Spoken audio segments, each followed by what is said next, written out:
Aloha, everybody. Welcome to the Vagabond Podcast, presented to you by Kealakea High School, a voice from Big Island youth. You go fast. Hello, everybody. It's your boy, Suzuki, back at it again with another podcast. And today we have our proud guest, La'akea. So, La'akea, how's your day? How's high school for you? It's pretty good, I guess. But if I'm being honest, it sucks. Yeah, no, school, it's kind of bad, but once you finish it, everything is gonna be like all cherry. So, you catch any waves yet? You been to beaches yet? Yeah, actually yesterday I went to Old 8, and yeah, I caught my first wave again. It's been a while. Nice. Yeah, I haven't been surfing for about like 5 years, so it was a good experience again. So what you been up to, La'akea? Nothing much. Just enjoying life. So pretty much. Yeah. How do you like the island? The island of the Big Island. Yeah, how you like the Big Island? To be honest, it's kind of boring. Yeah, I know. But so where'd you come from? I was born and raised on Oahu, Honolulu. What'd you do in Oahu? I've done a lot of things. For one, I'm a magician, so I do street magic on Waikiki, and I do have part-time gigs with TV, television, like acting, but like more an extra. So in other words, you're a celebrity. Anti-celebrity. It's like I'm famous, but not around the local area. Oh, I see. Well, back in my day, I did not have no clue about magic. I did not know anything about magic, but I started growing up and like watching YouTube and stuff, and then I finally found like people doing magic, and I was like interested in that. And then I just met you, and I was like, "Oh, this dude can do some magic!" Like I was about to trip out. I was like saying, "How is this even possible?" But ever since I met you, I was like, "Damn, this dude knows what to do." Yeah. I guess I started magic at a very early age, like around like 4, and I wasn't really like into magic when I was 4. I was kind of like watching magic shows and on the VHS and stuff, like the old school. And I guess over time I got into card tricks and hypnosis and fire and like etc. That's good. That's nice. What made you want to do magic? That's a good question. There's a lot of things, but if I had to say one of them, it would be I used to go to Las Vegas like every year, like every summer, and just hang out with my grandparents and stuff. And one time we went to the one of these casinos, and we saw like David Blaine, and he showed me one of these tricks that was like very impressive at the first time, and I didn't really get me at first, but like one of the tricks was like, I think, eating a quarter and like reproducing it back again, like fixing up the quarter by blowing onto the quarter. And I was one of his assistants, and he asked me to pick any card on it, like this one of those pick a card tricks. So I picked up, I think it was like the Ace of Diamonds, and somehow I still till this day don't know how he did it, but he vanished the Ace of Diamonds, and somehow it appeared on the other side of a glass at one of these restaurants. It was pretty impressive, but I still haven't gotten the idea how he did it. I think that's when I first realized magic was pretty badass. Yeah, magic is pretty badass. So, what do you like to do for fun? I travel. When I'm I guess when I have nothing to do or like yeah for fun, I travel to see my other friends like in the mainland or L.A., Las Vegas, Colorado, and stuff. More on like magicians gathering, and we talk about magic and stuff. So you met other like magicians that are like you? Oh yeah, I've met other magicians that's way better than me. Like they have their own little criteria on magic, and I have my own stuff to do. Have you ever tried exposing a magician? Oh, yeah, I have, and that's one of the things too. And magicians council, we have a council actually, Yeah. and there's there's a magic castle, and there's like 10 types of magicians: coin magic, fire magic, water magic, fire magic, card tricks, hypnosis, mentalism, escapes, what's it called, human anatomy magic. I'll get to that later, but I tried to expose one of my close friends. His name is Jacob. His criteria in magic was coin tricks. He can like vanish the coin, do whatever, and and one of the rules of magic, you're not allowed to expose other people, but like we do it for fun, and it didn't end well. It did not end well. Well, some things in life don't end well, but you just gotta look at the good side of it Yeah, of course. and just always have fun. Uh, we have another guest. Lyson Pardino would like to talk now. This is our proud guest. He's one of our main guys. So now I'll be passing the mic over. Okay, how's it, guys? Okay, sorry, what's your name again? Oh, okay. Okay, so I had a question, like, it's been bothering me. So, like, I heard, like, something happened and, like, you got, like, suspended for doing magic or something. Oh, where'd you hear this? I don't know, I just heard rumors and, like, I just thought. Yeah, well, I was pretty close of getting suspended, but I had help.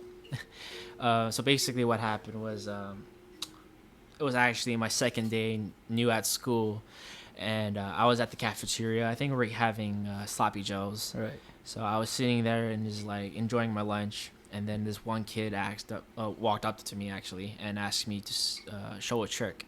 So I saw a simple trick with a napkin, just Right. vanishing the simple and stuff, not realizing that I made a whole crowd looking at me and it was all quiet. I was wondering why I was quiet, and I wanted to go back to my lunch because it was a really good lunch, but these group of girls walked up to me and asked me, "Oh, can you do hypnosis or like make me do whatever like stupid stuff and stuff?" So I was like, yeah, insisted I could I can do some things, and they asked me if I can make them forget their name. So I was like, sure, that's simple, that's pretty easy. So I think her name was like Bella or something. Right. And I made her forget her name, and well, basically, I made her sleep, and then it kind of freaked everyone out. Yeah. And security started running into the cafeteria, and they're freaking out too because they see a lady or like just a class, the whole class Yeah. actually just basically freaking out. Yeah. And they see a female just standing there like all dead and everything, and I made her wake up, and she forgot her name. So everyone was like, "What's her name? What's her name?" And they were like so shocked they couldn't respond, and she was also scared. So I had to end it fast because I was getting scared too because I didn't want to get caught or Oh anything. yeah. So I told her, once you eat that fry, it will you will remember your name, and I walked away. And it was pretty crazy. So as soon as I walked out, she still hasn't eaten the fry, Right. and she was just testing her limits, and then she actually tossed her plate away without eating the Oh, fry. So she did not remember her name for the whole after lunch. And then that's when I went outside, and the group, I think cafeteria followed me outside. They wanted to see more, so I asked for a volunteer. one of them walked up. It was a guy. I forgot his name, but he didn't believe in magic, and he was kind of being a prick. Yeah. And so I insisted. I was like, all right, then what do you want me to do? And he was like, all right, make me stuck to something.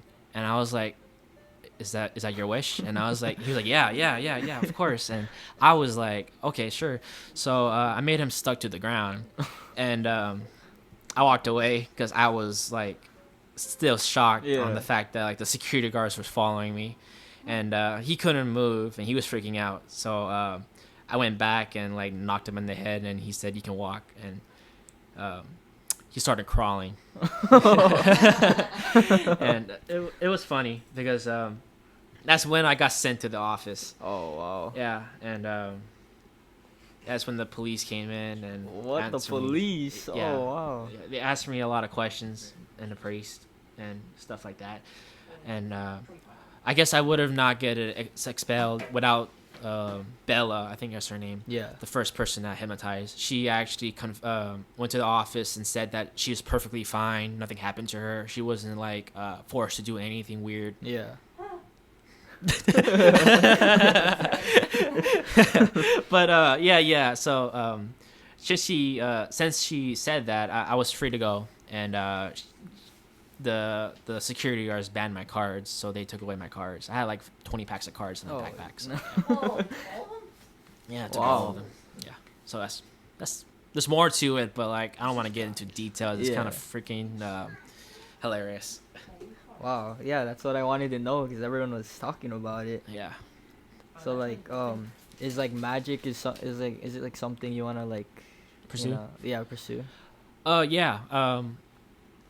I really want to like extend my act to a bigger, higher expectations, like going to AGT, America's Got Talent. Yeah. I'm on the waiting list. Oh wow, really? Yeah. Oh, wow. I got in slim, very slim. That's a great. But like I'm on the waiting list. So I'm hoping when they do the audition for Hawaii contestants, I will go to the I think the studio on Oahu where they do the auditioning, and I hope I will get in at that time.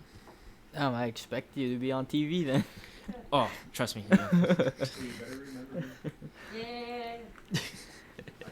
So like, what's like the most challenging like magic trick you've ever done, or like in general?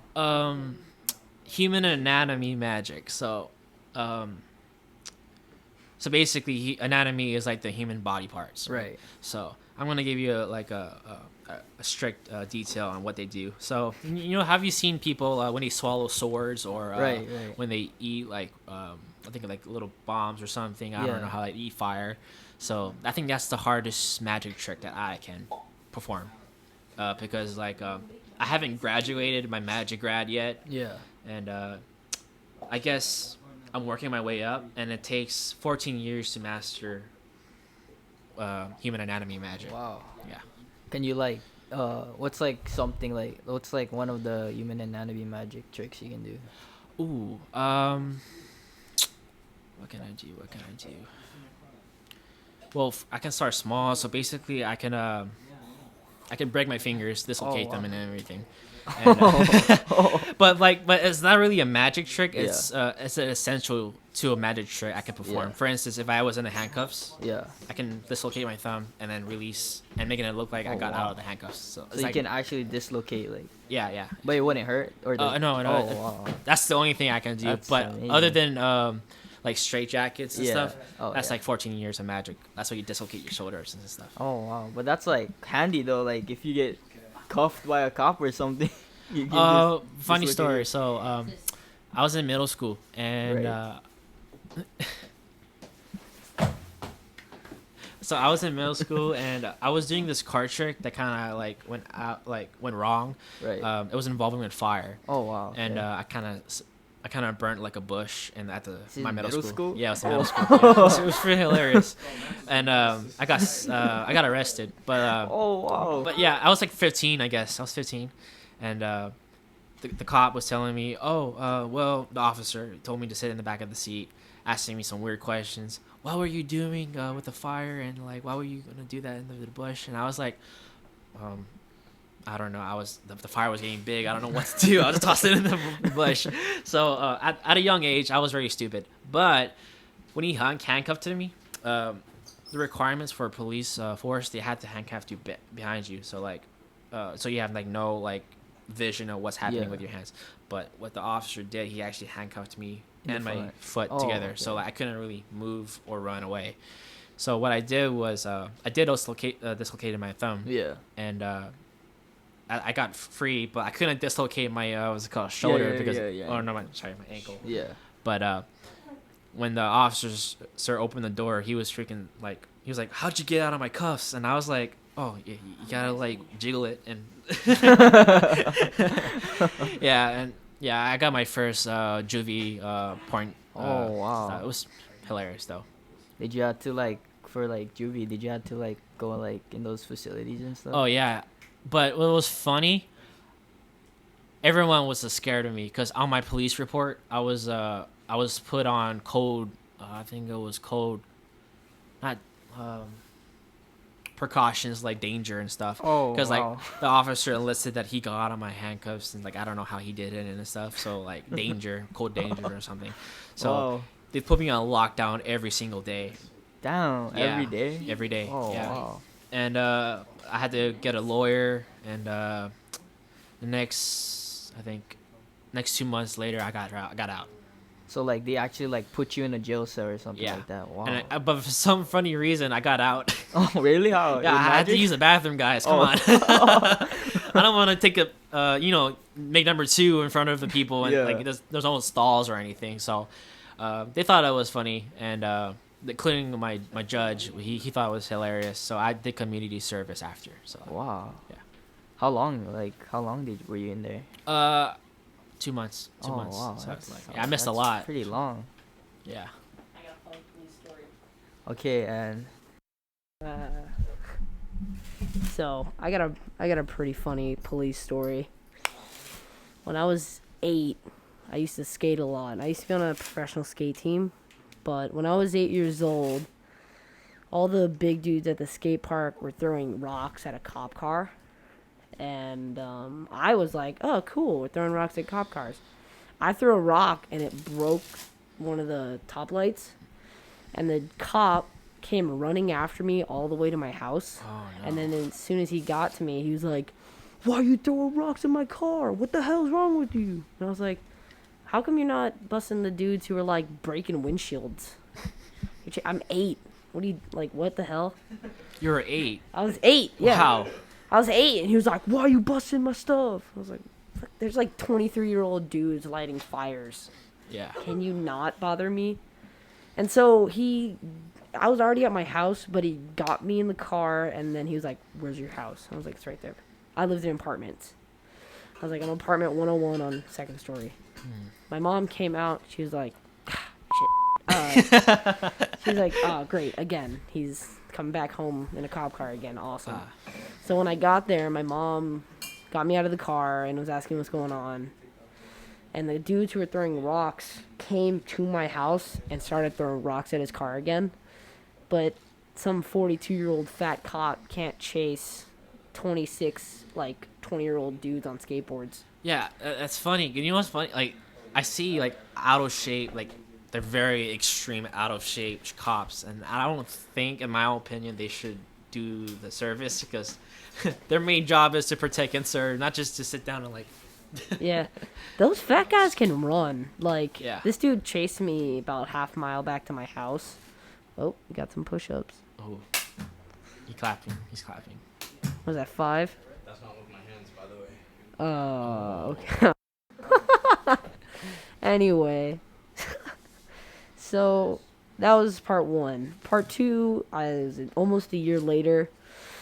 I was making...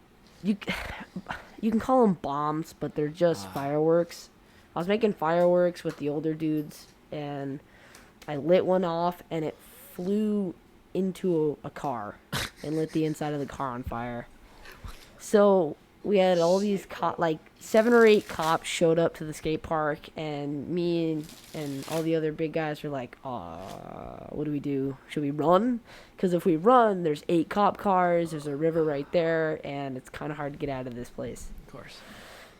So we just closed the gate to the skate park, because skate park's covered in gate. We just closed the gate, and they were like, let us in, we gotta talk to that kid right there. And I was like, me? You talking about me? What did I do? I'm only 9. I'm not that dangerous, am I? Like, the car is still on fire when they showed up.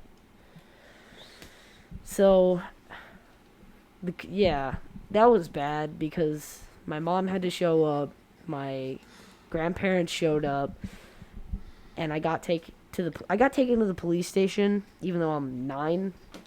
So I got taken to the police station. And they gave me my own cell, which was nice. And anyway, they had to pay for my thing out, which wasn't that much. Wasn't that much because I was 9. But yeah, I wasn't allowed to the skate park anymore for like 2 months after that. I can understand that because like I was at the Honolulu Zoo. So one time I was performing a stupid trick. I was like, I think 6th grade, and I ran into the lion's cage. It was funny. There was What?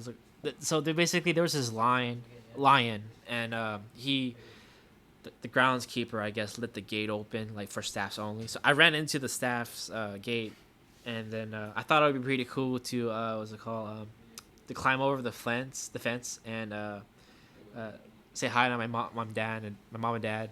So. Sorry.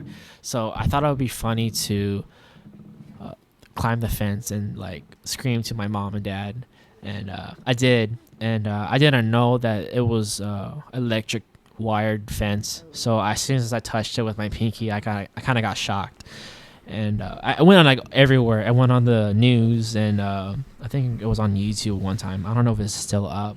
God, you're just a fireball of mess. A long time ago. Sorry. Like, when was that? Like 2016, maybe? Harambe number farther. 2? Huh? Right? I think I remember seeing like a news article or something about. Sorry, you some. getting shot. Yeah. Oh yeah, Yeah, I think that's me. That was me. Awesome. Our guest is a well-known criminal and possibly running away from the police. But no, I'm not actually, because I was actually told by one of my PO officers that as soon as I turn 18, my whole charges is all cleared. So basically, I'm back to square one. So I'm 19, so I haven't done anything illegal yet, which is not gonna happen. Hopefully. Okay, so how many? I have 5 criminal charges, which is not good. I have a misdemeanor to my name, and that's for different reasons.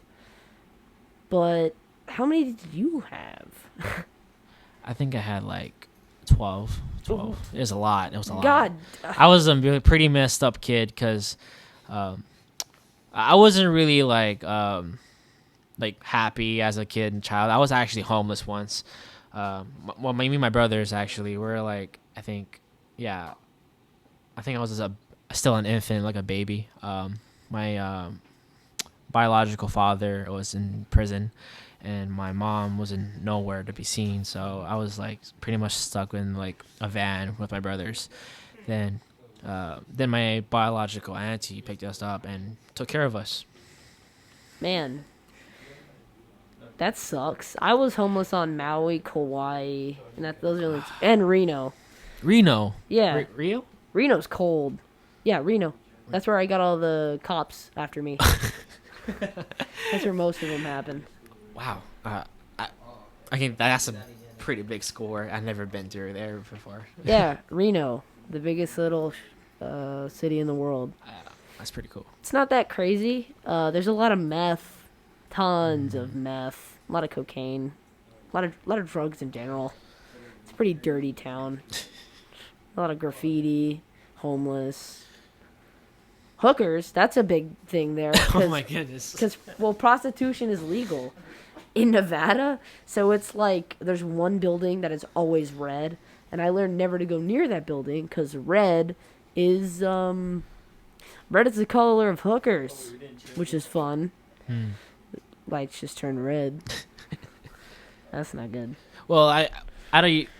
Yeah, that's when I was like 4. That's when I started getting into magic, and it also gave me like a coping skill to relieve all my stress and like using cards to calm myself down, to keep myself occupied and stuff. How long has this thing been recording? Can we check I think that? it's been more like 20 minutes. Is it 20 minutes? How do I end it? Oh yeah. Thank you for coming onto the Vagabond podcast. Huh?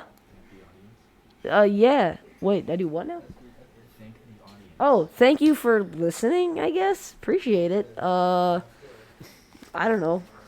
How do I end this? Yeah, see you soon. Ha ha ha. How do I end it?